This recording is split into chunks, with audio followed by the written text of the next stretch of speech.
बहुत सावधानी से कथा सुनिएगा और अपने चित्त में उतारिए। काशी विश्व कब लेते हैं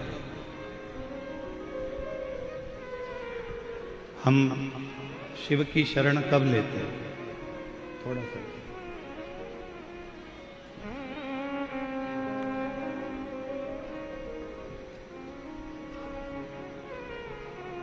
जब हमारे जीवन में बहुत सारा दुख, बहुत सारी तकलीफें, बहुत सारा कष्ट आ जाता है।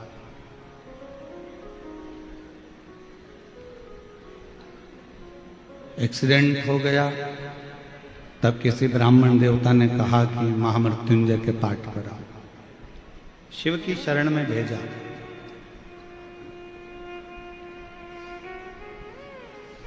कर्जा हो गया, किसी ब्राह्मण देवता ने कहा कि पीपल के नीचे जाकर दीप लगाओ।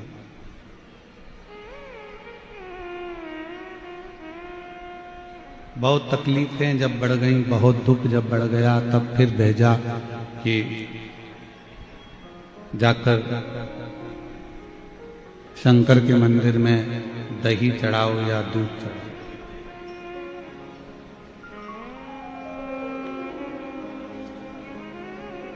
आप लोगों में से कई लोग ऐसे होंगे जिनको कोरोना नहीं हुआ होगा।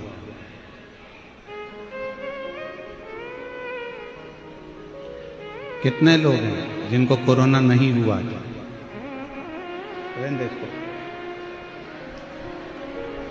नहीं हुआ था ना? हाँ, रखिए। अब एक बात बताओ, आपको कोरोना नहीं हुआ, उसके बाद भी वैक्सीन लगवाया कि नहीं लगवाया? लगवाया ना? क्यों लगवाया? कि मान लो वैक्सीन अगर लगवा लेंगे तो ये कोरोना का असर अपने ऊपर नहीं होगा।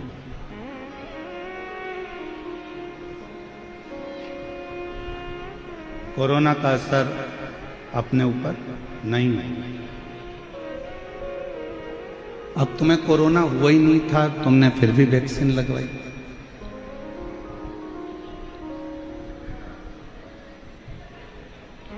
चेचक हुआ नहीं, फिर भी चेचक का टीका लगवाया।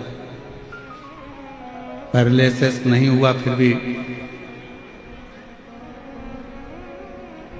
पोलियो की 2 बूंद दवा पी। क्यों? किस लिए? कि अगर हमने आज अगर वैक्सीन लगवा लिया तो हमको आगे चलकर कभी भी अगर कोरोना का लक्षण आता भी है तो हम बच सकते। पोलियो की 2 बूंद इसलिए पी कि कभी जिंदगी में अगर ये लक्षण आता भी है तो पोलियो की दवाई से वो ठीक हो जाए। चेचक का टीका इसलिए लगवाया कि आने वाले समय में कभी कोई तकलीफ हो तो वो बच जाए। उसी तरह कोरोना होने पर वैक्सीन लगवाना ये उत्तमता नहीं, कोरोना होने के पहले वैक्सीन लगवाना जरूरी है। उसी तरह दुख आने से पहले शिव का नाम लेना चालू कर दो तो दुख आना वाला है। कष्ट आएगा ही नहीं, तकलीफें आएगी। हमारी आदत क्या है? जब बहुत नजदीक में कोई आता है, बहुत नजदीक में बीमारी बढ़ जाती है, बहुत नजदीक में तकलीफ आती है, तब हम लोग भागते हैं। और बचपन खेल में खोया, जवानी नींद भर सोया, बुढ़ापा देख कर रोया, सिराने मौत हंसती है। हमारा बचपन चले गया, जवानी चली गई, अधेड़ी चली गई, आया बुढ़ापा, तब हमको उस ईश्वर की याद आ गई।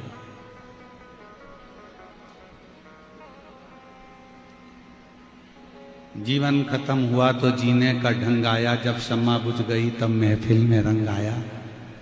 बुढ़ापा आया तब परमात्मा की याद आई, तो परमात्मा ने भी सोचा, रोटी ताजी थी जब दे देती गाय को तो गाय भी दुआ देती।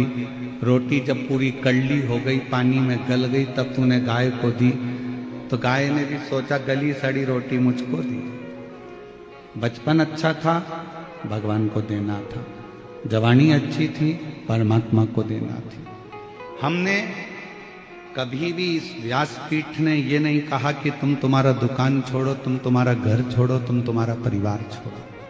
ये व्यासपीठ कभी नहीं कहती, क्योंकि शंकर भगवान कभी अपना घर नहीं छोड़े। तो हम तुमको क्यों कहें कि घर छोड़ कर जाओ? शिव जी ने कभी अपनी पत्नी को नहीं छोड़ा, तो हम तुमको क्यों कहें कि पत्नी को छोड़कर गंगा जी में जाकर बैठ जाओ? शिव जी ने अपने बच्चे नहीं छोड़े, तो हम क्यों आपसे कहेंगे कि अपना बुढ़ापे में अपने बच्चों को छोड़कर कहीं जाकर बैठ जाओ? क्यों कहेंगे? शिव जी का परिवार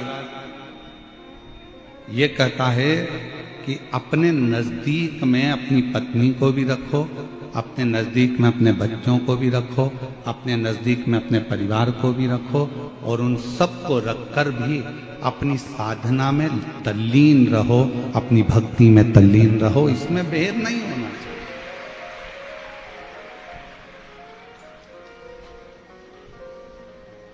कोई महाराज तुमसे कह दे कि तुम अपना घर छोड़ दो, बिल्कुल मत छोड़ना। कह देना सीवर वाला महाराज मना करा, हम तो हमारा घर नहीं छोड़ेंगे। कोई कहे तुम अपना व्यापार छोड़ दो, बहुत व्यापार करो, तुम्हारे शरीर की कैपेसिटी है उससे दुगना व्यापार करो, भगवान तुमको इतनी कृपा कर दे कि तुम्हें रात दिन कमाने से फुर्सत ही ना मिले। मना नहीं। तुम्हारे शरीर की कैपेसिटी है उससे दुगना तुम व्यापार करो, मना नहीं। अच्छा कमाओ,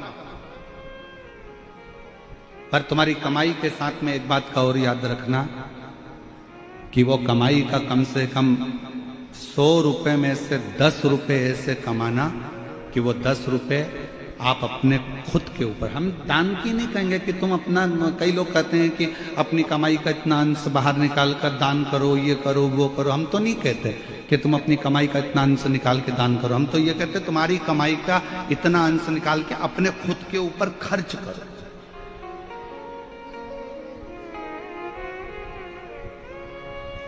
सास ने अपनी रकम खुद के लिए नहीं बनवाई, सास ने जो भी हार बनवाया, जो भी पाटली बनवाई, ये सोच के बनवाई कि मेरी बहू के चढ़ावे में चढ़ा दूंगा। सास ने साड़ी ली तो ये सोच कर ली मैं मेरी बेटी को दे दूंगी। एक माँ ने अपना जो भी सामग्री ली वो अपनी बहू और बेटी के लिए सोच कर ली। एक पिता ने जो भी बनाया वो अपने बेटों के लिए, अपनी बहुओं के लिए, अपनी बेटी के लिए, अपने दामाद के लिए बनाया। आपने अपने लिए क्या करा? खूब कमाओ। दुनिया के महाराज आपसे कहेंगे कि अपनी कमाई का इतना अंश दान करो, परंतु हम आपसे कहते हैं कि अपनी कमाई का कम से कम एक अंश निकालो और वो अपने खुद के ऊपर खर्च करो, स्वयं।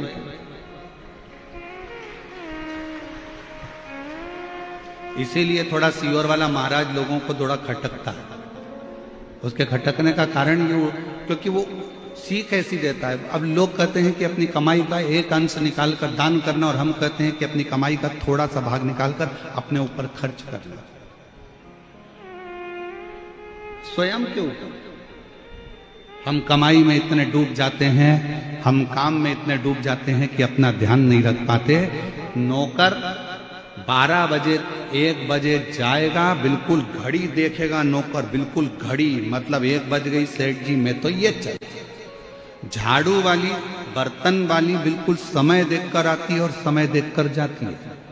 और दुनिया के तुम ऐसे नौकर हो गए कि तुमको दुकान पर टिफिन रखा है और खाने की फुर्सत नहीं है, कमाने में लगे हुए हो। एक भिखारी भी तुम्हारे दरवाजे से भीख मांगता है ना, तो तुम्हारे सामने दरवाजे पर खड़े होकर ठेले वाले से केले खरीद कर तुम्हारे सामने केला छीलकर भिखारी भी खाता है, क्योंकि उसको भी मालूम है कि मुझे कमाना है तो मुझे शरीर पर ध्यान देना पड़ेगा।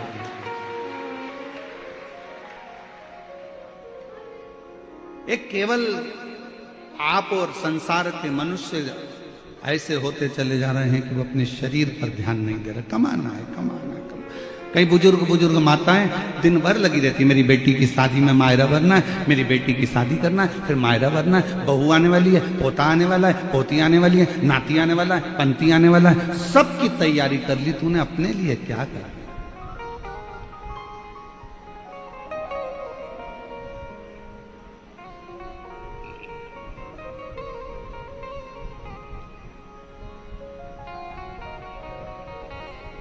स्वयं के लिए क्या करें। शिव महापुराण की कथा सबसे पहले कहती है अपना परिवार, अपना कुटुंब, अपना घर पहले उसको देखो। और फिर निवेदन करूंगा अगर दान करना है ना आपको तो उसके लिए भी शिव महापुराण ने कहा। कहां करना दान? पहले अपने घर के अंदर देखो कि अपना घर का कोई व्यक्ति दुखी तो नहीं है। घर का व्यक्ति अगर सुखी है तो फिर अपने परिवार में देखो कोई दुखी तो नहीं है। परिवार में सब सुखी हैं तो फिर अपने पड़ोस में देखो, पड़ोस में कोई दुखी तो नहीं है। पड़ोसी अगर सुखी है तो फिर अपनी कॉलोनी में देखो कोई दुखी तो नहीं है। कॉलोनी में देखने के बाद फिर अपने वार्ड में देखो कोई दुखी तो नहीं है। फिर अपने प्रदेश में देखो, अपने जिले में देखो कोई दुखी तो नहीं। फिर भारत में देखो कोई दुखी तो नहीं है। सबसे पहले अगर अपना कोई दुखी है तो थोड़ा सा सहयोग। अपने कोई रिश्तेदार का बच्चा पढ़ना चाहता है, एजुकेशन लेना चाहता है और भगवान ने अगर आपको थोड़ा सा धन दिया है और उसके पास अपने बच्चों को पढ़ाने का पैसा नहीं है तो आप कहीं दान मत करो। सबसे पहले उस पहचान वाले के बच्चे को अच्छी एजुकेशन दिलाओ।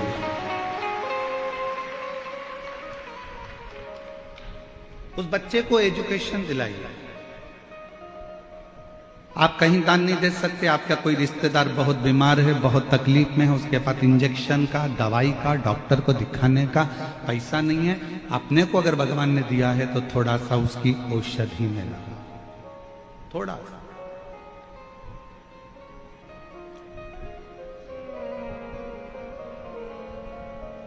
सर्वे भवन्तु सुखी। थोड़ा कहते हैं लोग कि ईश्वर वाला महाराज थोड़ा उल्टा चलता है। ठीक है, दुनिया गाली देती रहेगी, दुनिया अपशब्द कहती रहेगी और अपनी एक लाइन अपन हमेशा अगर आपको बोलते हैं तो अपने ऊपर भी अमल करते हैं। क्या किसको रोइए और चादर तान के सोइए। आग लगे बस्ती में अपन मस्ती। दुनिया कितना भी बखाड़ा करे, कोई कहे महाराज ने ऐसा बोल दिया, कोई के महाराज ने वैसा बोल दिया, कोई के ऐसा हो गया, कोई के वैसा हो गया। अपन तो ऐसे जोरदार जूड़ा मुड़ा बांध के और धागे से ऐसा ऐसा करवा करवो क्या पेंटिंग पेंटिंग कर याद है।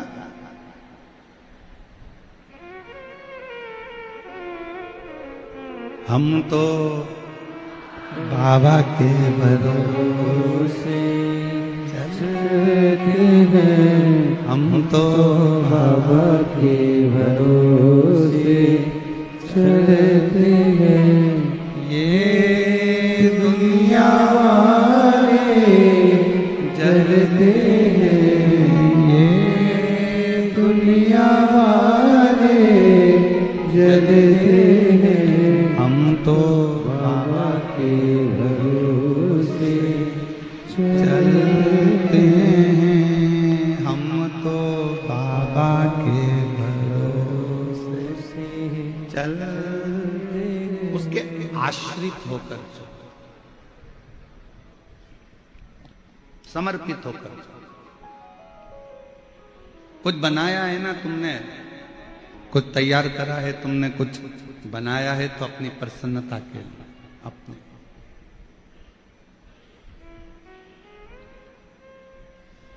स्वयं।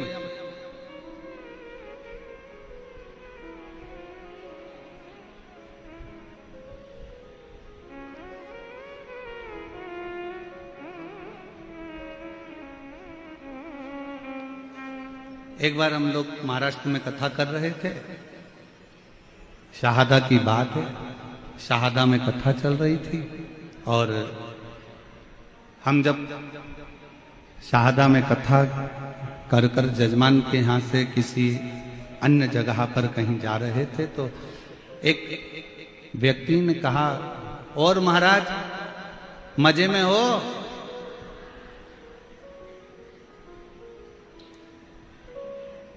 उसने आवाज लगाकर कहा, और महाराज मजे में हो? हमने कहा हाँ हम आनंद में हैं। हमने कहा हाँ हम आनंद में, ये सादा की बात है। उसने आवाज लगाकर कहा, और महाराज मजे में हो? हमने कहा हाँ हम आनंद में हैं। उसने कहा, महाराज जी मजे में और आनंद में कोई अंतर होता है क्या? हमने कहा बहुत बड़ा अंतर होता है। जिसके पास पैसा होता है वो मजे में रहता है और जिसके पास शिव रहता है वो आनंद में रहता है। मजे में रहने के लिए धन चाहिए और आनंद में रहने के लिए शिव चाहिए। शंकर होगा तो आप रूखी रोटी में भी आनंद कर लोगे, शिव करीब में होगा तो दुख में भी सुख नजर आएगा। और अगर मजे में हो तो डल्लफ के गद्दे पर सोकर भी नींद चली जाएगी। मजे में हो तो रात को सोने के लिए नींद की गोली खाना पड़ेगी। मजे में हो तो रोज दवाई लेकर सोना पड़ेगा। पर आनंद में होगे तो दवाई का चक्कर नहीं, दुआ का चक्कर रहेगा, वो शिव का चक्कर। उसने कहा महाराज मजे में हो, हमने कहा आनंद में। तो अंतर क्या है दोनों में? मजे में और आनंद में जमीन और आसमान का अंतर है। जिसके पास धन है वो मजे में और जिसके पास शिव है वो आनंद। यहां आनंद ही तो है।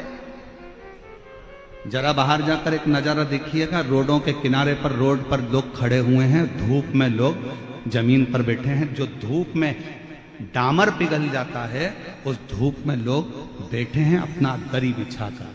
अब इसको क्या कहोगे? मजे में कहोगे कि आनंद में कहोगे? आनंद में कहोगे, क्योंकि मजे चाहिए होते तो लोग ये धूप में बैठने नहीं आते। आनंद है उनके अंदर, इसलिए वो शिव की भक्ति में जहां मर्द पड़ रहा वहां बैठ। मजे वाला व्यक्ति कभी इतनी भीड़ में नहीं आता है, वो डनलप के गद्दे पर रहता है। मजे वाला व्यक्ति एसी का रूम नहीं छोड़ता है। मजे वाला व्यक्ति अपनी 4 व्हीलर गाड़ी नहीं छोड़ता। मजे वाला व्यक्ति अपना घर और सोफा सेट छोड़कर नहीं आता। जिसके दिल में शंकर आकर बैठ जाता है, जो आनंद में डूबना चाहता है, वही इतनी गर्मी में भरचक भीड़ में पहुंचकर भी आनंद लेता। और तो भी इनके चेहरे पर सल नहीं मिलेगा। ये पेड़ के नीचे भी बैठे हैं तो इनके चेहरे पर सल नहीं है। इनको सीहोर वाला महाराज तो अभी तक दिखा भी नहीं है। इनको सीहोर वाला महाराज तो अभी तक दिखा भी नहीं है, ये अभी तक मिले भी नहीं है। और जहां बैठे हैं तो भी इनके चेहरे पर वही प्रसन्नता मिलेगी जैसे एक प्यासे को कुएं का पानी मिल जाता है तो वो तृप्त हो जाता है, और एक प्यासे शंकर के भक्त को शिव पुराण मिल जाती है तो वो तृप्त हो जाता है। क्या मिलेगा? क्या? शिव को पाना है, आडंबर से दूर हो जाना। शिव को पाना। ब्रह्मा जी ने शिव जी पर शंका कर कर गलती कर दी थी, और केवल ब्रह्मा जी की शंका नहीं थी, शंका बहुत सारों की होती है जो शिव पर करा करते, जो समझते ही नहीं है शंकर को।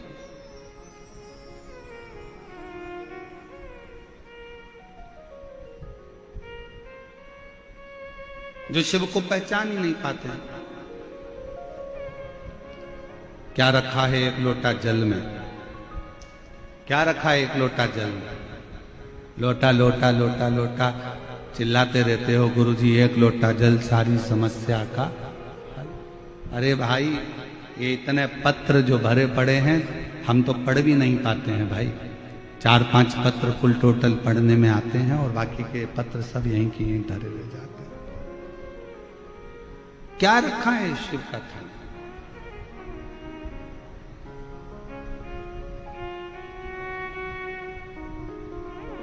हमसे मत पूछो, राम जी से जाकर पूछो शिव नाम में है क्या। शिव जी पे एक लोटा जल चढ़ाने में क्या रखा? हमसे मत पूछो, पांडवों से जाकर पूछो। शिव जी को एक लोटा जल चढ़ाने में क्या रखा है? भगवान कृष्ण से जाकर पूछो, जिनकी 16,108 रानियां थी। क्या है एक लोटा जल में? 16,108 रानियां होने पर भी भगवान कृष्ण के घर में संतान नहीं हुई। गर्गाचार्य बाबा जी को बुलाकर पूछा कि औलाद कैसे होगी? कहा एक एक रानी के साथ 11-11 दिन तक शंकर का अभिषेक करो। एक एक रानी के साथ में भगवान कृष्ण ने 11-11 दिन तक शिव जी का अभिषेक करा। शंकर भगवान ने प्रकट होकर वर दे दिया कि तुम्हारी एक एक रानी से 11-11 संतान होगी। 10 छोरा 1 छोरी, 11-11 संतान। 16,108 रानियों से हुई 1,77,186 बच्चे भगवान कृष्ण के जन्म लिए शिव की कृपा से। हमसे मत पूछो कि शिव कथा में क्या रखा है, शंकर को एक लोटे जल में क्या रखा, राम जी से पूछो जो तैयारी कर कर गए थे लंका पर विजय प्राप्त करने के लिए, पर लंका के दरवाजे पर पहुंचने से पहले समुद्र के किनारे पर समझ गए इस लंका में जाना कठिन है, क्योंकि ये शंकर की लंका है, ये शिव की दी हुई लंका है। ये लंका अधिपति रावण जो शंकर की आराधना में डूबा रहता है, जो उस रावण की लंका है, इसके अंदर जाना सरल बात नहीं है। किसी के घर में और किसी के दिल में घुसना कठिन बात होता है। घर में भी घुसना कठिन है और दिल में भी घुसना कठिन है, और लंका तो शिव का है, इसमें जाना कठिन है। फिर आखिरी में भगवान राम जी ने रामेश्वर धाम की स्थापना करी, पूजन करी, अर्चना करी, आराधना करी, विनती करी, तब जाकर वहां से विनय प्राप्त कर कर, वर प्राप्त कर कर लंका पर चढ़ाई करी, फिर लंका की ओर सेतु बांध कर। कोई पूछे शिव के एक लोटे जल में क्या है, कोई पूछे भगवान शंकर के नाम में क्या है, शंका मत करो। शिव की भक्ति में कभी शंका मत करो, कभी नहीं।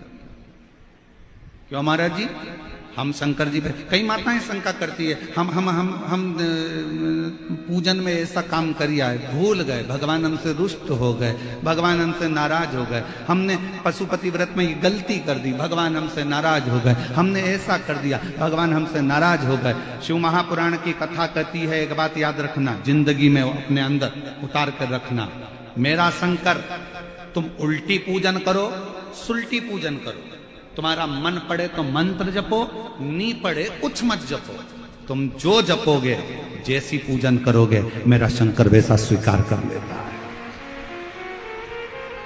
अभिमन्यु का चरित्र शिव महापुराण की कथा में आता है कि एक बालक अभिमन्यु, जिसको कुछ नहीं मालूम था, एक दिन क्या करा उसने, कितना सरल भाषा है, छोटा सा बच्चा अभिमन्यु, मात्र 5 वर्ष का अभिमन्यु, और दौड़ते दौड़ते जाता है और जाकर एक छोटा सा पत्थर उठा कर लिया। अभिमन्यु एक पत्थर उठा लाया,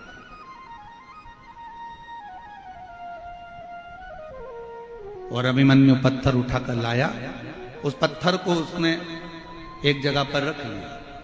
क्या करता है अभिमन्यु, छोटा सा 5 साल का बच्चा दौड़ता दौड़ता जाता है, अंदर से पानी भरकर ला रहा था, तो मैया ने चिल्ला दिया, कहां पानी लेकर जा रहा है? पानी का लोटा वहीं छोड़ दिया, अपना कपड़ा गीला करा, जिस वस्त्र को पहना था उसी को गीला कर लिया, गीला करके उसको लाके पत्थर पर निचोड़ रहा है अभिमन्यु, पत्थर पर निचोड़।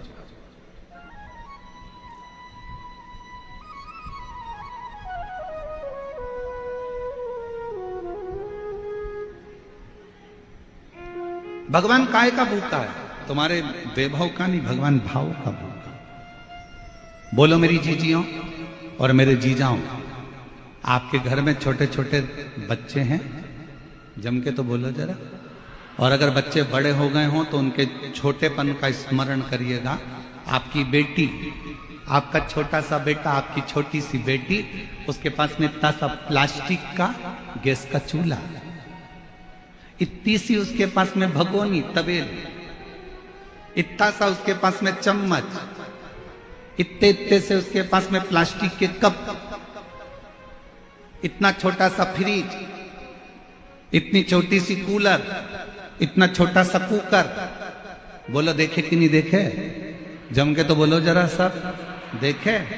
बच्चे जब पूरा व्यवस्था जमा कर बैठते हैं, इतने में पापा आ जाते हैं और बेटी दौड़ कर आती है छोटा सा कप लेकर, छोटा सा प्लास्टिक का कप, उसके अंदर कुछ भी नहीं है, और आकर कहती पापा चाय।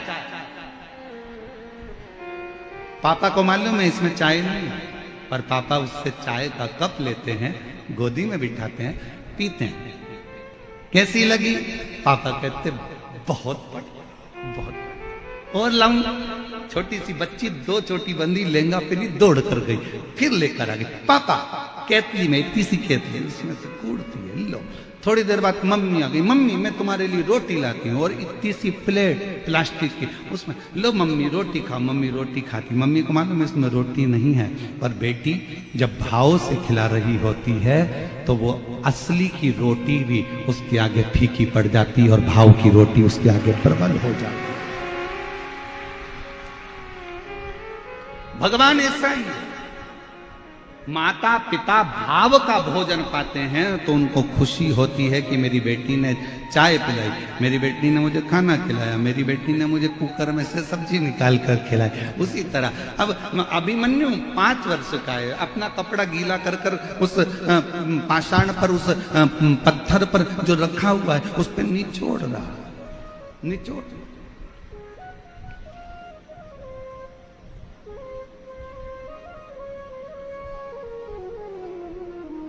गया अभिमन्यु, चंदन नहीं है, 2 पत्थर लिए, एक पत्ती रखी पेड़ की, अब कौन से पेड़ की थी नहीं मालूम, पत्थर, उस पे पत्थर पे दोच दिया, दोच के उसको ऐसा संभल के गीला गीला पिसी हुई पत्ती पत्ती इकट्ठी करके उस पत्थर पर उसने पोत दिया, भगवान को चंदन लगा दिया। नहीं है अभिमन्यु के पास भोजन, गया दौड़ के, मां ने सूखे कुछ आंवले के टुकड़े सुखाए थे, वही आंवले के टुकड़े की गुठली, आंवले के भी भाग ऊपर के नहीं, गुठली लाया और भगवान के सामने फल के रूप में रख दिया। अभिमन्यु कोई तुमसे कहे ना कि भगवान को प्रसन्न करने के लिए बहुत सारी सामग्री की जरूरत है, ओ मेरी जयपुर की जीजियों, मेरी बेटियों, मेरे बेटाओं, मेरी माताओं, मेरे भाई, मेरे जीजाओं, मेरे पिता तुल्य भाई, ध्यान रखना भगवान को तुम्हारे धन और दौलत की नहीं, भगवान को तुम्हारे निर्मल स्वभाव की और तुम्हारे भाव की जरूरत है। वो प्रसन्न। कौन कहता है भगवान खाते नहीं, कोई शबरी की तरह खिलाते। कौन कहता है भगवान आते नहीं, कोई द्रौपदी की तरह बुलाओगे तो आए।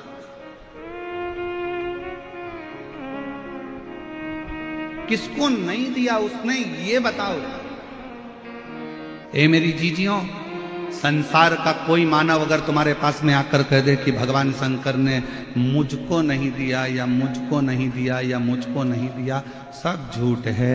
जो एक बार शिव महापुराण की कथा को दिल से सुनता है, एक बार कहीं मौका मिल जाए और पंडाल में बैठकर कथा का रस तत्व ग्रहण करता है, ये निश्चित है शंकर उसकी झोली 3 महीने में भरता जरूर है। क्यों नहीं देगा? क्यों नहीं?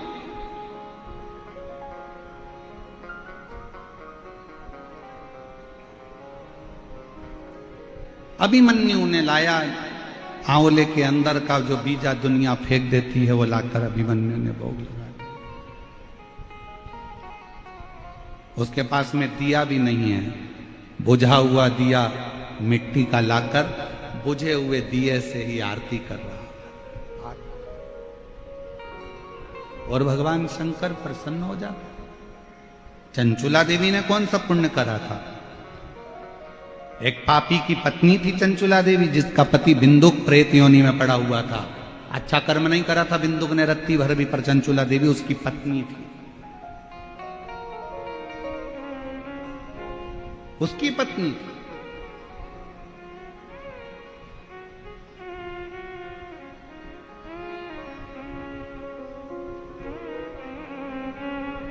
अब किसी ने एक बात पूछी थी, इस कथा में तो नहीं पूछी है, पर पूर्व की कथाओं में, जसपुर वाली कथा में किसी ने पूछा था कि चंचुला देवी अच्छी थी, उसका पति प्रेत योनि में पड़ा बेकार था, वो ब्राह्मण होकर भी उसने बेकार कर्म करा था, पर उसका पति जो लाता था वो चंचुला देवी खाती होगी तो वो भी तो पापी कहलाई, पाप कर्म में तो लिप्त हो। सावधान इंडिया, सावधानी से सुने जरा। शिव महापुराण की कथा को बड़े विशेषता में श्रवण करना। अगर पत्नी का एक नाम होता है पत्नी और दूसरा नाम होता है धर्म पत्नी। पत्नी वो होती है जो पति को पतन के रास्ते पर ले जाती है, पत्नी वो होती है जो पति को सिनेमा घर ले जाती है, पत्नी वो होती है जो पति को मायके ले जाती है, पत्नी वो होती है जो पति को घूमने ले जाती है, और पत्नी वो होती है जो पति को घुमाने फिराने ले जाती है, और धर्म पत्नी वो होती है जो पति को सत्संग में लेकर जाती है। धर्म पत्नी वो होती है जो पति को भगवान के दरवाजे तक लेकर जाती है। पत्नी और धर्म पत्नी में जमीन और आसमान का अंतर है, बहुत लंबा अंतर।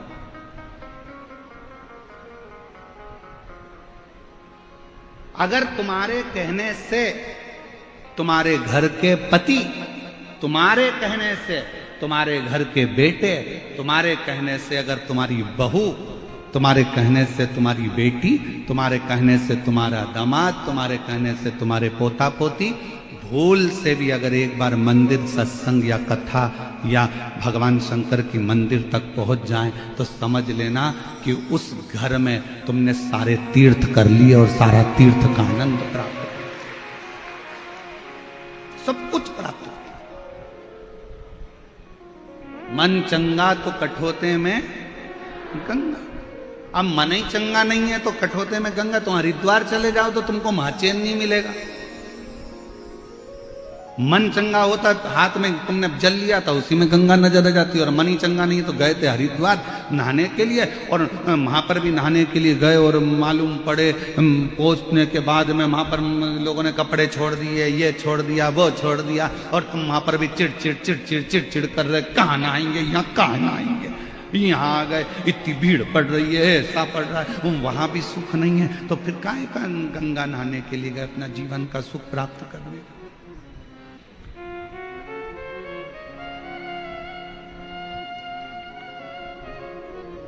लोग कहते हैं चंचुला पति कमाता था, पाप कर्म करता था, उसका अंश धर्म पत्नी खाती थी, तो इसको भी पापी की गिनती में रखा जाए। बोलो रे भाई, तुम्हारा क्या कहना है? जयपुर वाले जो निर्णय देंगे कथा अमर में ही मोड़ देंगे। तुम निर्णय दो आज। पति पाप की कमाई कर कर लाया, चोरी कर कर लाया, गलत काम कर कर लाया, गलत चीजें कर कर लाया, गलत भाव से लाया, और पत्नी ने वो गलत चीजें पति की कमाई की खाई, तो पत्नी पापन कहलाएगी कि नहीं कहलाएगी? जहां जयपुर वाले निर्णय देंगे अपन कथा को वहां मोड़ देंगे। आज पक्के में विचार नहीं है। कहलाएगी हैं? अब आधे बोल रहे हैं हाँ, आधे बोल रहे हैं ना। अब महाराज जी फंस गए बीच में। बताओ जल्दी से, कहलाएगी नहीं कहलाएगी? पत्नी उस पाप की हकदार नहीं होगी। क्यों नहीं होगी? उसका एक कारण है, पत्नी कभी अपने पति से नहीं कहती कि तुम चोरी करो। पत्नी कभी अपने पति से नहीं कहती कि तुम बेईमानी कर लाओ। पत्नी कभी, पूरे दुनिया की कोई पत्नी अपने पति से नहीं कहती। हाँ, कोई पर नारी के चक्कर में अगर पति पड़ा है तो वो पर नारी जरूर कहेगी तुम डाका डाल के लाओ चाहे चोरी करके लाओ, पर मुझे लाकर सोने के हार दो, मुझे लाकर मोबाइल दो, मुझे लाकर कुछ भी दो। तुम डाका डालो चाहे कुछ भी करो, चाहे चोरी करो, पर मुझे लाकर दो। ये पर नारी कहेगी। पर धर्म पत्नी अपने पति से कभी नहीं कहती कि तुम डाका डालो, गलत काम करो, गलत व्यसन करो, गलत विचार करो, गलत कार्य करो और मुझे ला कर दो। इसलिए शास्त्र कहता है, कबीरा बाबा का एक लाइन जिंदगी में उतार कर रखना, और मुझे विश्वास है मेरे जयपुर वालों ने वो लाइन अपने अंदर उतार कर रखी, इसलिए बिल्कुल सही निर्णय दिया कि गुरु की करनी गुरु भरेगा, चेला की करनी चेला, और उड़ जाएगा हंस। जयपुर वालों ने बहुत स्मरण से उत्तर दिया, बिल्कुल सही उत्तर। क्यों? दुकान पर बैठकर झूठ तुमने बोला, छल तुमने करा, बेईमानी तुमने करी, कपट तुमने करा, जो कुछ करना था दुकान पर बैठकर तुमने करा, ऑफिस में तुमने करा, तुमने ऑफिस में बैठकर झूठ बोला, कपट करा, बेईमानी करी, छल करा, दुकान पर बैठकर, फैक्ट्री में बैठकर तुमने करा। पत्नी ने नहीं, बच्चों ने नहीं। तुम पत्नी को ब्याह कर कर लाए हो तो पत्नी का पेट भरने की जवाबदारी ना ससुर की होती है ना सास की होती है। पत्नी का पेट भरने की जवाबदारी ना ननंद की होती है ना नंदोई की होती है। पत्नी का पेट भरने की जवाबदारी ना देवर की होती है ना देवरानी की होती है। पत्नी के पेट भरने की जवाबदारी ना जेठ की होती है ना जेठानी की होती है। पत्नी के पेट भरने की जवाबदारी केवल पति की होती है, पति की होती है। तुम किसी पर आश्रित होकर लेकर नहीं आए। तुम्हारी जवाबदारी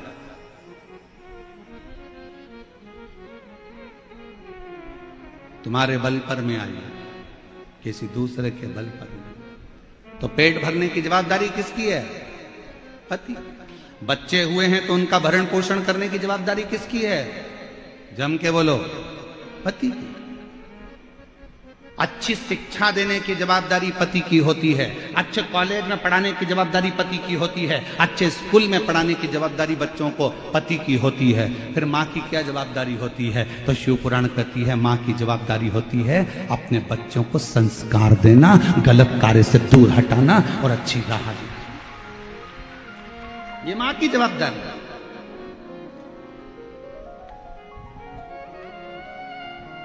ये माता की जवाबदारी। चंचुला को पाप नहीं लगेगा। पत्नी ने कभी नहीं कहा कि तुम चोरी कर कर लेकर आओ। गुरु की करनी गुरु भरेगा, चेला की करनी चेला। तुमने झूठ बोला, तुमने बेईमानी करी, तुमने प्रपंच करा, तो ऊपर भी कर्म का भोग तुम्हें ही भोगना। बल्कि धर्म पत्नी तो इतना अच्छा काम करती है, तेरी कमाई में से थोड़ा सा धन निकाल कर कहीं दान कर देती है, तो तेरी कमाई शुद्ध हो जाती है और खुद भी परम धाम जाती है और तुझे भी लेकर जाती है। वो धर्म पत्नी होती है। गलत नहीं कर रही। और मत बुरे कर्म कर बंदे वरना पछताएगा, भगवान की आंखों से तू बच नहीं पाएगा, तू बच नहीं पाएगा। अरे ओ अज्ञानी मत कर नादानी, अरे ओ अज्ञानी मत कर नादानी। तेरे कर्म का फल भी तू ही पाएगा, जैसा किया तूने तेरे आगे आएगा। मत बुरे कर्म कर बंदे वरना पछताएगा, भगवान की आंखों से तू बच नहीं पाएगा, तू बच नहीं पाएगा। अरे ओ अज्ञानी मत कर नादानी। अपने कर्म अपने को भोगना। अपना तुम्हारे कमाई के हिस्सेदार बहुत सारे होंगे, पर तुम्हारे कर्म के हिस्सेदार कोई नहीं। प्रॉपर्टी के हिस्सेदार बहुत सारे होंगे, तुम्हारे गोल्ड सोना चांदी के हिस्सेदार बहुत सारे होंगे, जमीन जायदाद के हिस्सेदार बहुत सारे होंगे, तुम्हारे कपड़ों के हिस्सेदार बहुत सारे होंगे, पर तुम्हारे कर्म का हिस्सेदार कोई नहीं होगा। आपको अपना कर्म करना। कौन होगी? चंचुला जैसी। पति इतना पाप कर्म कर दिया तो भी अपने पति को प्रेत की योनि से छुड़ाने के लिए, प्रेत की योनि से छुड़ाने के लिए चंचुला देवी शिव महापुराण की कथा तुमरुका जी से सुन। कौन?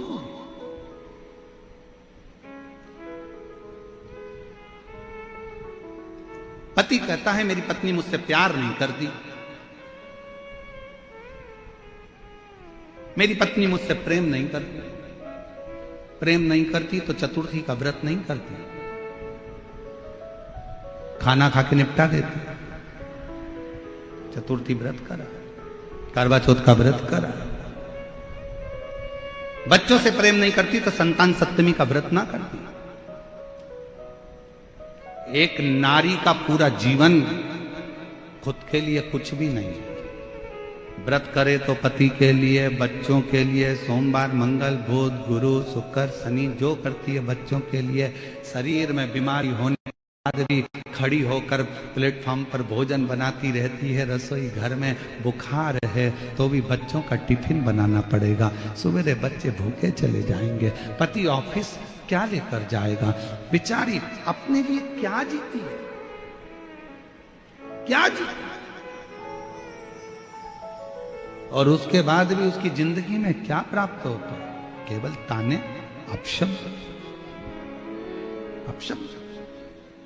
चंचुला देवी से तुमरुका जी ने कहा था, सुन चंचुला, तेरा पति प्रेत योनि में पड़ा है, उसको पड़े रहने दे, क्योंकि उसने बेकार कर्म करा है। उसको क्यों मुक्त कराना चाहती है? जो तेरा ध्यान नहीं दिया, पर स्त्री में लगा दिया, एक वेश्या का संग पकड़ लिया, रानी का हार चुरा कर लिया आया, और रानी का हार भी ले जाकर देने लगा, तो उस वेश्या को देने लगा। तेरे घर का जितना धन था वो वेश्या को ले जाकर दे दिया। वेश्या के बच्चों को पालता रहा और खुद के बच्चों को नहीं पाला। तू ऐसे पति के लिए शिवपुराण की कथा सुन रही है? ऐसे पति के लिए? चंचुला, तेरी बुद्धि मारी गई है, तेरा विवेक कहां चले गया चंचुला? चंचुला कहती है, वो फिर वो एक लाइन याद कर लो, वो ऐसी टेढ़ी चोटी वाली बाई की। कौन सा गाना था वो? भला है बुरा है जैसा भी है मेरा पति मेरा दिलदार। वो टेढ़ी चोटी वाली बाई फिल्म में गाई यही गाना, फिर याद करो। दो कहा तुमरुका जी ने, ये तेरा पति तो प्रेत है, गलत योनि में पड़ा, और तू उसके लिए कथा करा, उसके लिए। चंचुला देवी का शब्द अगर आप सुनोगे ना शिव महापुराण की कथा का, मैं तो कहूंगा पूरे जयपुर वालों के भाग्य हैं जो आपको ईसर गोरा शिव पुराण की कथा मिली है। यह संवाद, और इस कथा को केवल यही नहीं, 272 देश इस कथा को सुन रहे हैं। 272 देश इस कथा को सुन रहे हैं, और प्रत्येक देश से इस कथा को सुनने की ललकता थी। जो कथा चंचुला देवी का चरित्र जनमानस को मालूम पड़ रहा, ईसर गोरा कथा।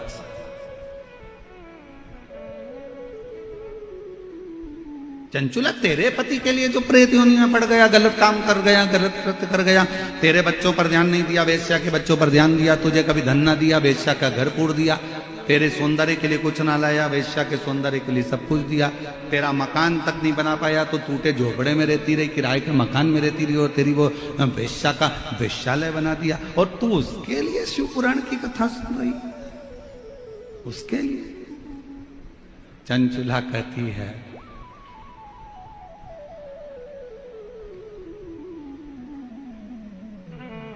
जिसके साथ मेरे 7 फेरे डले हैं, मैं उसके एक जन्म अगर उसका बिगड़ गया तो उसके 6 जन्म बिगड़ने नहीं दूंगी।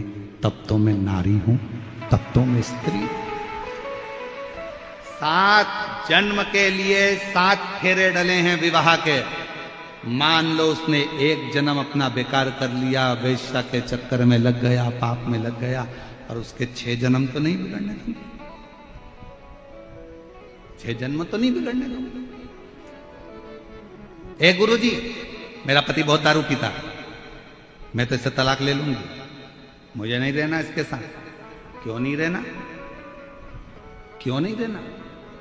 रहो, तुम्हारे अंदर के तेज पुंज को प्रकट करो, और भगवान शंकर की ऐसी भक्ति धारण करो कि धीरे धीरे तुम्हारा पति वो दारू के नशे से दूर हो जाए। हर चीज का जवाब तलाक नहीं होता कि 2 मिनट में तलाक ले लिया और कहने वालों ने बस तलाक तलाक बोल दो तो तलाक हो। ना ना ना ना, रहो उसके साथ, और मालूम पड़े तलाक ले भी लिया और दूसरी जगह फिर हम ब्याह की तैयारी करने लगे, और अभी तो मालूम पड़े था कि बेहरू मिला था, और आने वाले समय में और सिंदूर चढ़ा बेहरू मिल गया, तो क्या करोगे? इसलिए जैसा मिला है फिर वही वाली बात आ गई। चलो गाओ। बुरा है, आवाज ही नहीं आ रही तुम लोगों की, जरा बोलो तो। भला है जय मेरा पति मेरा दिलदार। बहुत जोरदार गाते हो आप लोग। एक बात तो नजर उतार लेना, घर जाके बहुत जोरदार। अच्छा है, स्मरण होना चाहिए आप लोगों को, ये चित्तवृत्ति में होना चाहिए। उसका एक जन्म बिगड़ गया पर 6 जन्म उसके नहीं बिगड़ने दूंगी, तो धर्म पत्नी है। और अगर सोचे कि मेरी जिंदगी बेकार हो गई, मेरा जीवन बेकार हो गया, तो 6 जन्म कैसे निकालोगे? कैसे? यहां तो जन्म की बात है साहब, जन्म।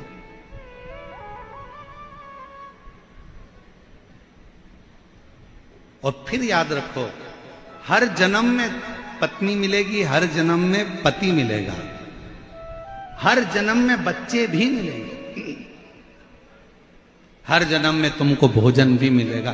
कुत्ता बन गए तो भी खाने को मिलेगा, चींटी बन गए तो भी खाने को मिलेगा, झिंगुर बन गए तो भी खाने को मिलेगा, मछली बन गए तो भी खाने को मिलेगा, पक्षी बन गए तो भी खाने को मिलेगा।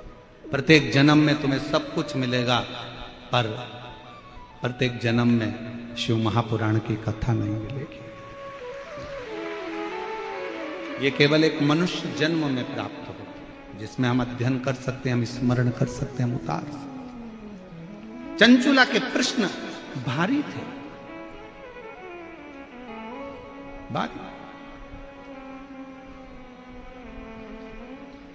शिव कथा कर रही है, भगवान शंकर का संवाद कर रहा है। शिव महापुराण की कथा कहती है कि आनंद में रहने के लिए तुम्हें धन की नहीं, विश्वास की जरूरत पड़ती है, भरोसे की जरूरत। जब आप लोग 21 मई से 27 मई तक निरंकारी मैदान दिल्ली में जो शिव महापुराण की कथा होगी, उसको जब आप श्रवण करोगे, तो दिल्ली से जब आप उस कथा को निरंकारी मैदान दिल्ली से जब सुनोगे 21 मई से 27 मई तक, तो उस कथा का स्मरण में आप देखेंगे कि पांडवों का जितना भरोसा कृष्ण पर था, पांडवों का उससे अधिक भरोसा शिव पर था, भगवान शंकर पर। और भरोसा ही तो होना चाहिए। एक पत्र है, अच्छा है।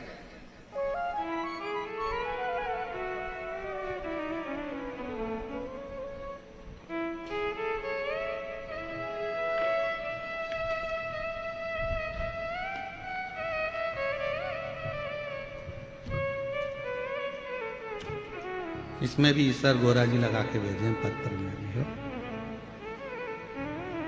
आनंद कंवर, पता है सोडाला, रामनगर वेद विला, डी कॉलोनी, जयपुर। मेरा मोबाइल नंबर ये है।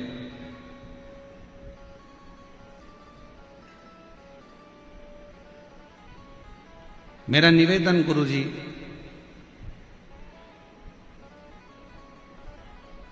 मैं आनंद कंवर, गले में गठान हो गई थी, जिस गठान को डॉक्टर ने गलत कहना चालू करा। हम लोग बहुत परेशान हो गए। तब हमारे पड़ोस में रहने वाली आंटी जी मंजू कंवर, जिन्होंने अचानक से घर आकर यह उपाय बताया कि मंजू कंवर जी, महाकाल में सीहोर में एक बार जाओ, वहां रुद्राक्ष लेकर बाबा से कंकर शंकर पूजन कर कर आओ। डॉक्टर ऑपरेशन का बोल रहा है, एक बार शिव पर भरोसा कर कर दो। हम लोग गए, कंकर शंकर पूजन कर कर वहां का रुद्राक्ष लाए, शिव जी के मंदिर जाना चालू करा, लोटा भरकर जल चढ़ाना प्रारंभ करा। गुरुजी, आज मैं बाबा को धन्यवाद देने आई हूं। डॉक्टर ने तो गले में जो गठान हुई थी उसका ऑपरेशन का बोला था, पर मेरे बाबा ने, पत्र को आप लोग एलईडी पर पढ़ सकते हैं, मेरे बाबा ने 15 दिन के भीतर गांठ व दर्द को समाप्त कर दिया, और गठान भी पूरी मेरी 15 दिन के अंदर समाप्त। 15 दिन के गठान। कहीं बैठे हो तो एक बेलपत्र लेने के लिए आ सकते। शिव भक्ति किसको कहते हैं? भगवान शंकर का एक पत्र है, अच्छा है।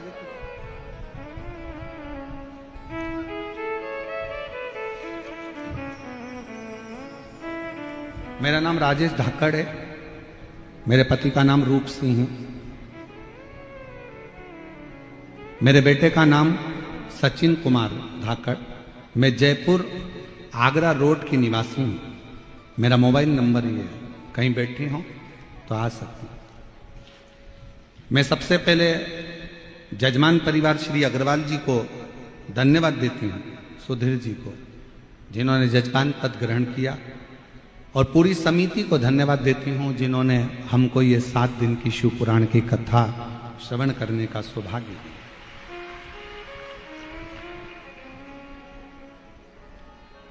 जयपुर के अंदर कुबेर भंडारी की कृपा से ये कथा का लाभ मिल रहा है। गुरुदेव, मेरा बेटा सचिन 6 साल से नीट की तैयारी कर रहा था।